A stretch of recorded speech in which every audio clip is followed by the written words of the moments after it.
Assalamualaikum warahmatullahi wabarakatuh. Saya akan mempresentasikan studi kelayakan bisnis roti bakar Pak Nyus. Sebelum ke materi, saya akan memperkenalkan diri terlebih dahulu. Perkenalkan, nama saya Dika Aryatna dari kelas MN20B Universitas Buana Perjuangan Karawang. Langsung saja ke materinya. Kajian aspek legal, identitas usaha. Nama usaha roti bakar Mak Nyus. Jenis usaha makanan. Alamat Jalan Karawang Wetan, Kecamatan Karawang Kulon, Kabupaten Karawang. Pemilik usaha Dika Aryatna. Aspek peluang pasar dan peluang bisnis. Analisis potensi peluang pasar dan estimasi permintaan pasar. Daerah Karawang, Jawa Barat, target bisnis ini dimulai dari mahasiswa, masyarakat sekitar, dan masyarakat umum. Analisis segmen pasar yang akan dipilih. Geografis, dalam pertimbangan lokasi usaha ini akan dijalankan di lokasi yang berdekatan dengan jalan raya yang memiliki akses yang ramai, sehingga lokasi ini menjadi strategis untuk berjualan makanan. Demografis usaha ini ditunjukkan untuk kalangan remaja hingga dewasa. Untuk varian rasa dari roti bakar ini tersendiri dibuatkan berbagai macam varian rasa sehingga para pembeli bisa menikmati. Kajian spek sosial dan ekonomi. Pertumbuhan ekonomi daerah Karawang pada tahun 2018 sebesar 5,88% dan tidak berubah pada tahun 2019.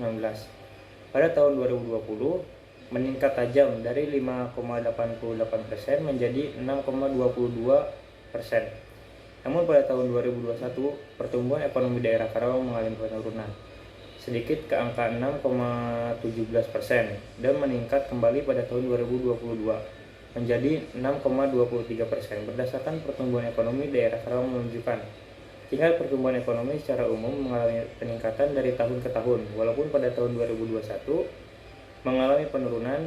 Ini membuktikan bahwa daerah Karawang berpotensi untuk memiliki kesanggupan untuk membuka usaha kuliner roti bakar. Aspek lingkungan.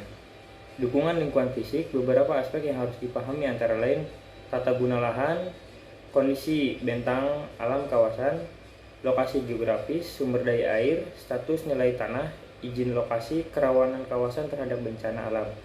Dengan adanya dukungan lingkungan fisik, adanya akumulasi limbah dari produk dan cara pembuangannya, serta interaksi antara makhluk hidup yang ada. Kajian teknik dan teknologi. 1. Pemilihan lokasi. 2. Tata letak. 3. Sarana dan prasarana atau kelengkapan investasi. 4. Peralatan dan perlengkapan yang dibutuhkan. 5. Sumber daya manusia yang dibutuhkan. Aspek teknologi meliputi teknologi informasi yang akan digunakan. Kajian aspek finansial. Sumber modal. Sumber modal yang digunakan untuk mendirikan dan menjalankan usaha ini yang berawal dari hasil dana pribadi saya sendiri. Biaya kebutuhan investasi.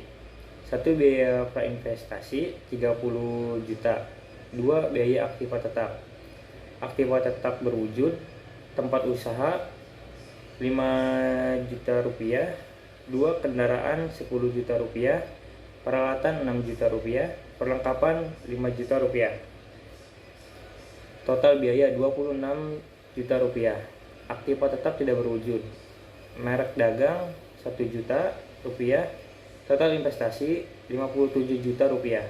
Modal awal 30 juta rupiah. Biaya operasional, biaya bahan baku total per bulan 13 juta rupiah, total per tahun 156 juta rupiah. Biaya tenaga kerja. 1 karyawan memasak 1 orang 2 juta rupiah, total per tahun 24 juta rupiah. Karyawan kasir 1 orang, total per bulan 2 juta rupiah, total per tahun 24 juta rupiah. Biaya listrik dan air. Total per bulan 1 juta rupiah, total per tahun 12 juta rupiah. Biaya sewa tempat, total per bulan 1 juta rupiah, total per tahun 12 juta rupiah. Biaya transportasi, total per bulan 1.500.000 rupiah, total per tahun 18 juta rupiah. Total 20.500.000 rupiah untuk total per bulan. Untuk total per tahun 246.672 rupiah. Investasi 57 juta rupiah. Modal kerja Rp30 juta, umur ekonomis 5 tahun, penyusutan investasi dikurangi modal kerja dibagi ekonomis. Penyusutan Rp57 juta dikurang Rp30 juta dibagi 5, hasilnya Rp5.400.000. Arus kas atau tabel kas selama umur ekonomis. Kebutuhan investasi Rp57 juta, penyusutan Rp5.400.000. Untuk tabel kas bersih dari tahun ke tahun bisa dilihat di tabel tersebut.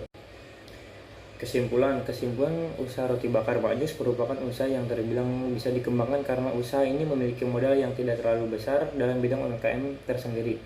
Karena UMKM ini memiliki prospek dalam pengembalian modal selama kurang dari 5 tahun dan juga memiliki rata-rata pengembalian sekitar 80%, yang terbilang cukup besar bagi UMKM. Tetapi UMKM ini memiliki kelayakan bisnis yang kurang dan pengurangan aset yang kurang baik, sehingga usaha ini masih perlu kajian lebih lanjut ke depannya.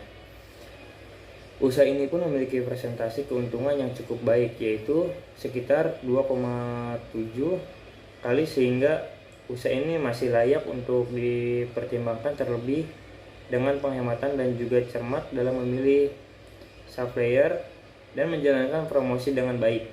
Dan benar usaha ini masih bisa berkembang lebih baik lagi dengan pemanfaatan teknologi saat ini, seperti aplikasi ojek online menjadikan usaha ini dapat berkembang dengan semestinya. Sekian dari saya. Wassalamualaikum warahmatullahi wabarakatuh.